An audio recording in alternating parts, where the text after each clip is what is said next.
षष्ठम इस अध्याय में कथा पार्वती जन्म लक्ष्मी जिमी सागर भई तिम यस अरु सत्कर्म।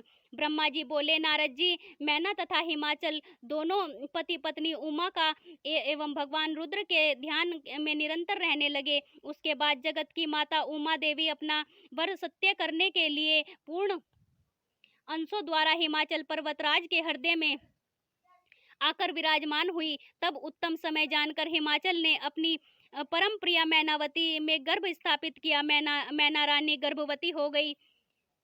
उसकी शोभा एवं कांति निखर आई। फिर 10 मास पूर्ण हो जाने पर सती शिवा कल्याणी मैना देवी के गर्भ से प्रकट हो गई। सप्तम इस अध्याय में उमा जन्म आख्यान। नारद से सुन उमा ने तप करने की ठान।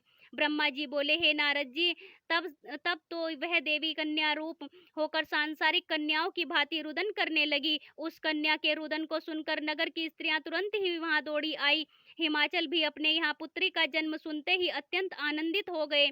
नगर की नर नारियां उत्सव करने लगी, नाच गान एवं बाजे बजने लगे। हिमाचल ने विधि पूर्वक जात कर्म किया, फिर घर के द्वार पर जाकर ब्राह्मणों को दान दिए, याचकों को मुंह मांगी वस्तुएं देकर सबको प्रसन्न किया।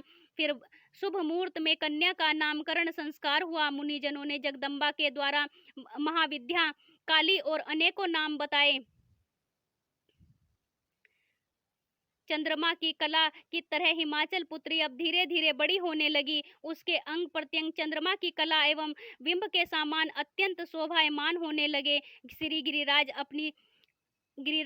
गिरिजा अपनी सहेलियों के साथ अब खेलने भी लग गई। उन्होंने अपना प्रभाव छुपा रखा।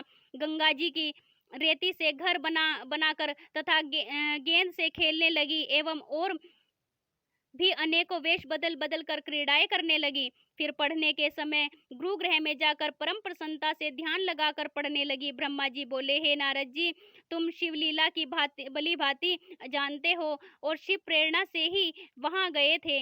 वहां जाने पर तुम्हारा हिमाचल द्वारा सत्कार हुआ और अपनी कन्या को तुम्हारे पास लाकर प्रणाम कराया और स्वयं भी बारंबार प्रणाम करने लगे। फिर कहने लगे कि हे नारद मुनि, आप भूत भविष्य वर्तमान जानते हो, परोपकारी एवं परम दयालु हो। कृपया मेरी कन्या की भाग्य रेखा देखकर इसका भाग्य बताइए। इसका पति किस प्रकार का होगा। जब हिमाचल ने ऐसा कहा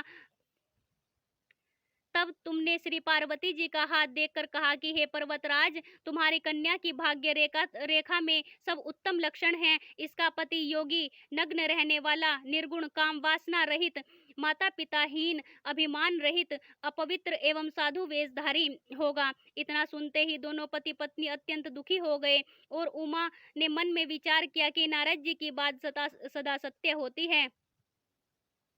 इन लक्षणों वाले तो रुद्र हो सकते हैं। यह विचार आते ही स्वयं उमा अतीव आनंदित हुई। तब अत्यंत व्याकुल हुए हिमाचल नारद जी से बोले, हे नारद जी, अब इसके लिए क्या उपाय किया जाए। नारद जी ने उत्तर दिया कि हे हिमाचल जी, इस रेखा का फल तो अवश्य मिलेगा, किंतु ऐसा होने पर ही यह सुखपूर्वक रहे, इसके लिए उपाय कहता हूँ। जितने भी मैंने इसके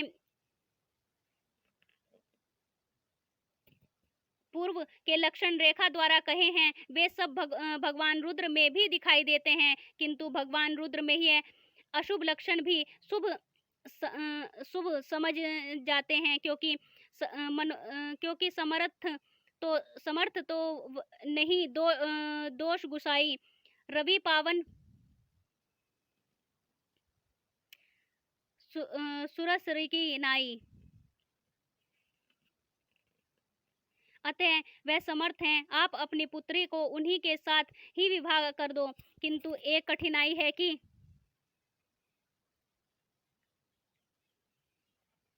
भगवान श्री पार्वती पर किसी प्रकार से प्रसन्न हो जाएं। यदि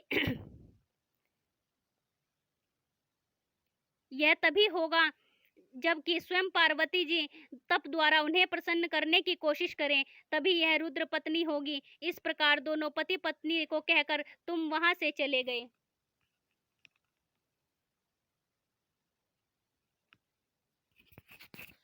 माता पिता करने लगे वर की जभी तलाश स्वप्न सुनाया पुत्री ने देखा था जो रात। ब्रह्मा जी बोले, हे नारद जी, कुछ समय के बाद एक बार मैना ने हिमाचल के पास जाकर प्रणाम किया, फिर नम्रता से कहने लगी, हे पतिदेव, पुत्री पार्वती अब विवाह योग्य हो गई है। अब किसी सुंदर गुण युक्त वर के साथ इसका विवाह होना चाहिए। इस गुणवती सुंदर कन्या को इसके समान ही वर मिले, तभी यह प्रसन्न रह सकेगी। हिमाचल बोले, हे देवी, तुम इस प्रकार का संशय ही मत करो। नारद जी के वचन कभी असत्य नहीं होते। यदि अपनी पुत्री से प्रेम रखती हो तो पुत्री को भगवान रुद्र की प्रसन्नता के लिए तप करने के लिए कहो। जब भगवान रुद्र ही प्रसन्न होकर इसे अपनी पत्नी बनाना स्वीकार कर लेंगे तो उनके बुरे लक्षण भी उत्तम एवं शुभ होंगे। इतना सुनकर मैना प्रसन्न हो गई, किंतु उमा की कोमलता देखकर मन व्याकुल सा हो गया और आंखों से अश्रुधारा बह चली।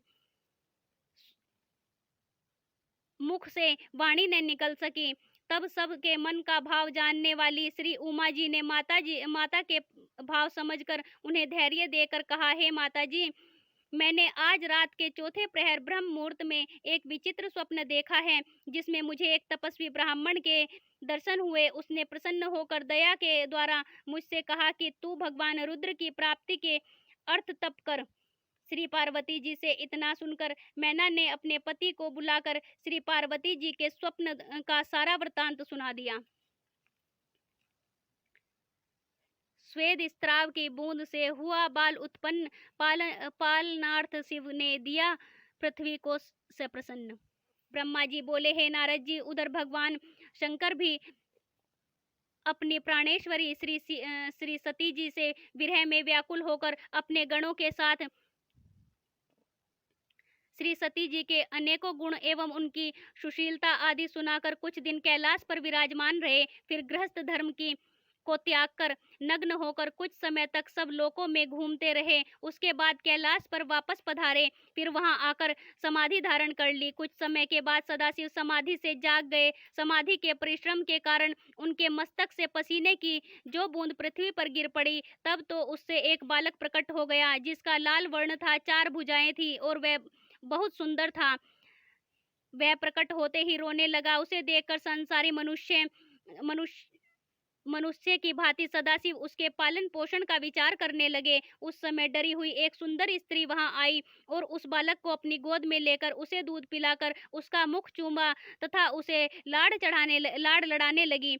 वह स्त्री और कोई नहीं थी, स्वयं पृथ्वी ही आई थी। अंतर्यामी श्री महादेव जी ने समझ